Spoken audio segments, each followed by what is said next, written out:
First Partygate, now the hangover as Tory MPs are divided. On Monday, they'll vote on the report which found that Boris Johnson did lie to the Commons about breaking COVID lockdown rules. The former PM's allies say they won't be backing it. It's still unclear if the current Prime Minister will even vote.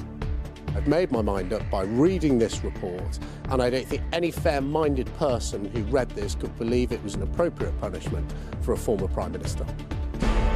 Also this lunchtime, loved ones fear the worst as hundreds are still missing after a migrant boat capsizes off the coast of Greece. Black armbands at the Ashes. England and Australia's cricketers pay their respects to the victims of the Nottingham attacks. Plus, a potential game changer in cancer care, the early detection blood test to be trialled on the NHS.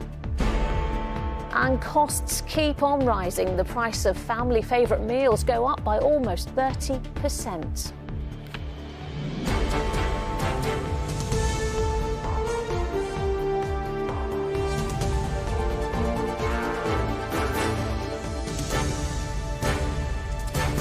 This is the ITV Lunchtime News with Lucrezia Millarini.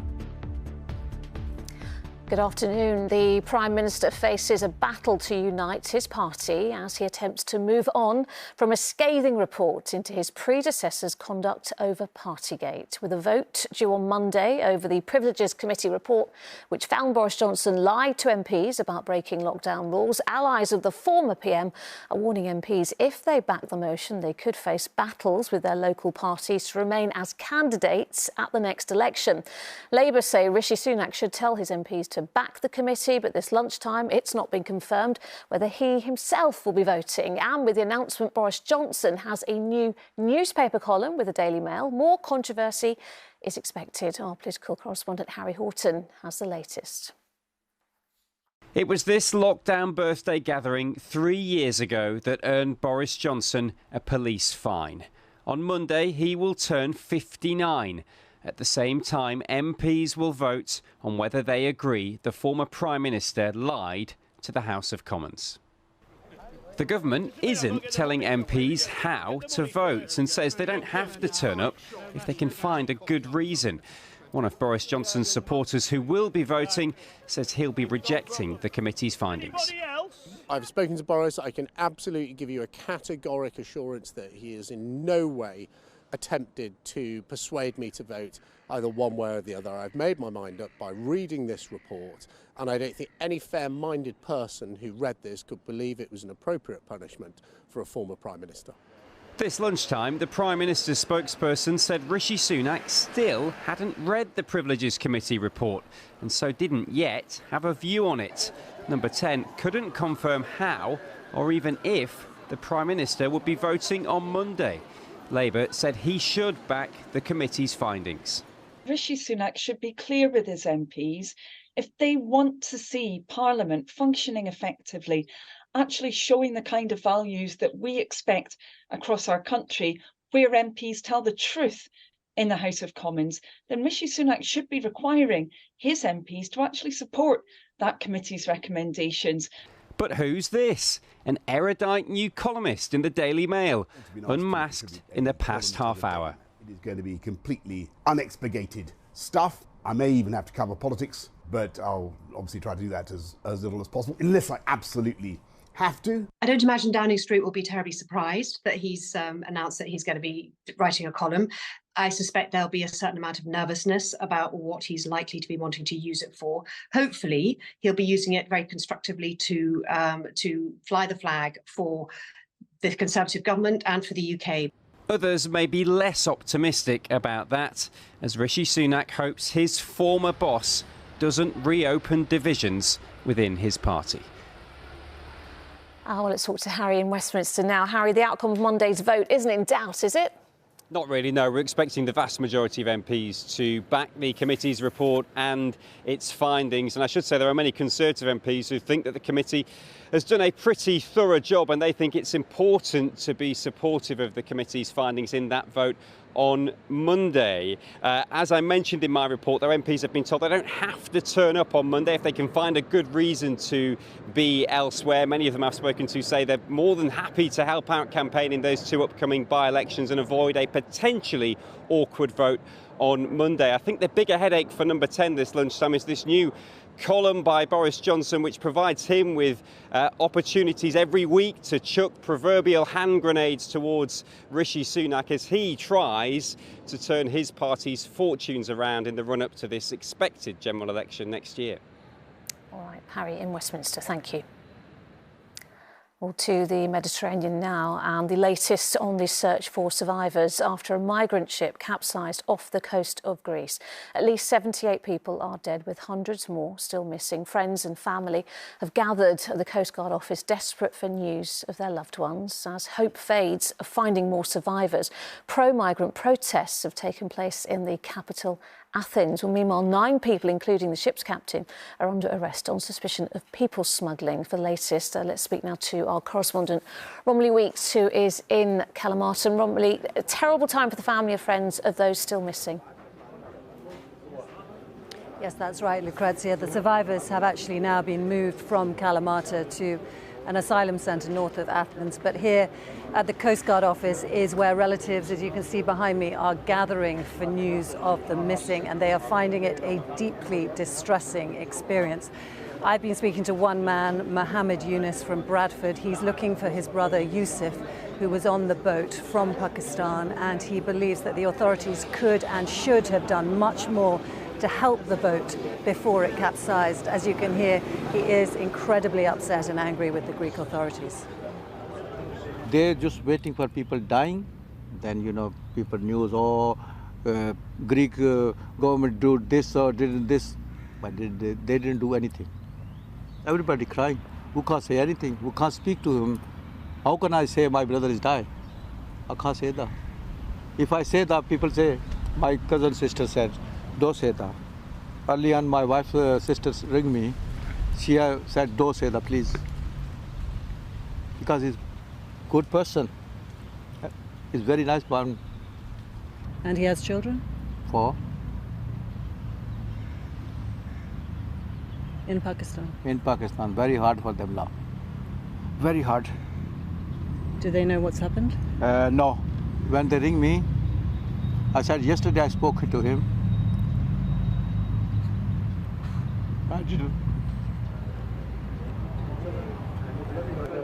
A desperate situation for him and others here, and Mohammed is not alone in his suspicion that more lives could have been saved. The UN High Commission for Refugees has said that the boat was clearly unseaworthy and should have been rescued. The Greek Coast Guard is insisting that it was in international waters and claims it refused offers of help. But the suspicion of Mohammed and others here is that they hoped it would become someone else's problem.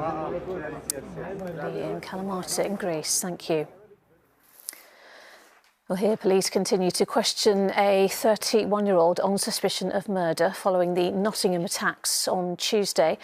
Members of the public have today been queuing to leave tribute to Grace O'Malley Kumar, Barnaby Webber and Ian Coates, who were all fatally stabbed in the incident. And at the start of the Ashes at Edgbaston, cricketers for both teams wore black armbands in memory of the victims. Our reporter Chloe Keedy is in Nottingham this lunchtime. And Chloe, people continuing to gather there to share their grief.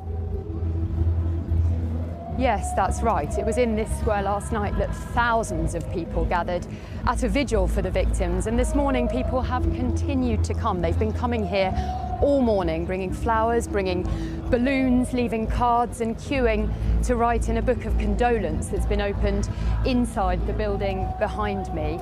They are remembering Barnaby Webber, Grace O'Malley Kumar and Ian Coates, all of whom were stabbed to death in the city on Tuesday morning. Both Barnaby and Grace were students at the university here, and their parents spoke at the vigil last night about their love of sport. Both of them were keen cricketers, and today, as the first day of the men's Ashes test got underway in Birmingham, the players held a minute's silence and wore black armbands in memory of all 3 of the victims. Now, 3 people were also injured in that attack, and we now know that one of those people has been discharged from hospital, while the other 2, we're told, remain in a stable condition. Police, as you say, today continuing to question that 31-year-old man. But here, it is all about remembering the victims and also showing support to their families. One thing you notice if you read some of the many, many cards that have been left here is that there is one thing that comes up again and again, and it is the words, "We stand together." OK, Chloe in Nottingham, thank you. The head of the NHS has heralded a new blood test as being transformative for cancer care. The tests have the potential to identify cancer before symptoms develop and could one day be used by people in their own homes. In a moment, we'll be speaking to Nasser Charabi from Cancer Research UK. But first, here's Carrie Davis with the details of how the test works. Most of us have become accustomed to self-testing, particularly during the COVID pandemic. But now at-home tests could extend to cancer. As long as you're able to take a sample of your own blood, you could be screened for more than 50 cancers from your living room. Crucially, the test is designed to spot the disease before symptoms develop. Called the Gallery test, it works by detecting tiny fragments of tumour DNA in the bloodstream and can also predict where in the body the cancer is. The test isn't available to all yet, but it is being trialled in the UK, and a bigger pilot involving 1 million patients is on the cards. The NHS's chief executive says lives are saved when cancers are caught early, and this test has the potential to transform cancer care forever, especially for the types that don't show symptoms until a later stage, when they can be much harder to treat. But some medical experts are concerned that if the test misses cancer, those told they're clear could ignore other symptoms. And a false positive may lead to more invasive procedures to rule out cancer's presence. Critics also warn that a deluge of test results could put additional pressure on already overstretched health services. But given half of us are now expected to develop some sort of cancer in our lifetime, if this test works, its impact could be huge. Well, joining us now to tell us more is Nasser Charabi from Cancer Research UK. Thank you so much for coming to talk to us. We just heard Carrie say the impact could be huge when it comes to these tests. I mean, just how significant is it? Is it a game changer? It certainly has the potential to be a game changer. The technology is really sophisticated, so finding the DNA that breaks off cancer cells, circulates in the blood, takes incredible technology, and so it uses gene sequencing technology, it uses machine learning to look for patterns, and it's really got to do 2 things. Certainly it's got to find some cancer, but it's also got to work out where that cancer is, because it's of limited value if we can't do that. And how specific can it be? Because it detects, is it around 50 different types of cancer? So how does it pinpoint it exactly? How specific can it be? Well, it's one of many tests, and that is the billion-dollar question, essentially, and that's what the research is there to find out. So we've still got a while before we can really tell, so 5 to 10 years potentially, because if you're testing asymptomatic people, you've got to wait and see what actually happens to them, because some cancers don't turn out to be deadly, some cancers even just fade away. And so if you find cancers that aren't going to cause problems, then that's a problem itself. But the crucial thing about this is it picks up cancers before symptoms. And we know with so many cancers that makes all the difference, doesn't it? Early detection. So early detection is incredibly important and does increase the success of treatment. So absolutely, if it can deliver, and if these tests like this can deliver, that would be a game changer. But it's a huge but. So we do need to be doing more research. And the other thing to pick up on, I mean, you hear about this and you think, well, actually, this will take pressure maybe off the NHS if we can streamline treatment of cancers. But then we hear the other reservation that the NHS is still under a lot of pressure when it comes to time and people. Things like testing blood, is that going to be another factor? Yeah, I mean, cancer waiting times are at their worst on record, and the NHS is under huge pressure. And this test is extremely welcome if it does work, but if you get a positive result from this test, you'd then need follow-up diagnostics. You might need MRI scans, you might need colonoscopies, and then obviously treatment. And while all of that's very welcome, it's more work, and we fundamentally need a workforce plan for the NHS so that we have the staff to deliver this and wider treatment. OK, well, listen, Many positives, but just obviously a few concerns as well. And Nasser Tarabi, thank you very much for talking to us this lunchtime. Thank you. Well, next this lunchtime to the rising costs of popular family meals, including pasta bakes, fish fingers and chips and homemade spaghetti bolognese. The consumer group Which has found these mealtime regulars have become 27% more expensive over the past year, leaving some families struggling to afford ingredients, as Barbara Holmes now reports. I'll tell you what, pop your pennies on, please. Here at the Old Fire Station Community Centre in Leeds, they're teaching lessons in less. How to make meals that stretch budgets and fill bellies. On the menu, batch cooking, shopping carefully and using different ingredients. It is desperate at times. A lot of people are genuinely struggling. The pleasure in it for me is giving people the skills and the confidence to get back into the kitchen and cooking fresh, wholesome food on a budget, using their money wisely and efficiently. It's a challenge felt in kitchens around the country. And new research shows it's the rising cost of basics that is exacerbating the problem. It's quite scary because it's like, at least you knew before that the staples were kind of, you could get along with pasta and maybe just like a few veg, but now even that being increasing feels quite, a bit scary. Consumer group Which has found the cost of many traditional family meals has increased sharply in the last year. The average cost of a pasta bake for a family of 4 has risen to £3.39, an increase of 27%. And similarly, fish fingers with chips and beans are now £3.79.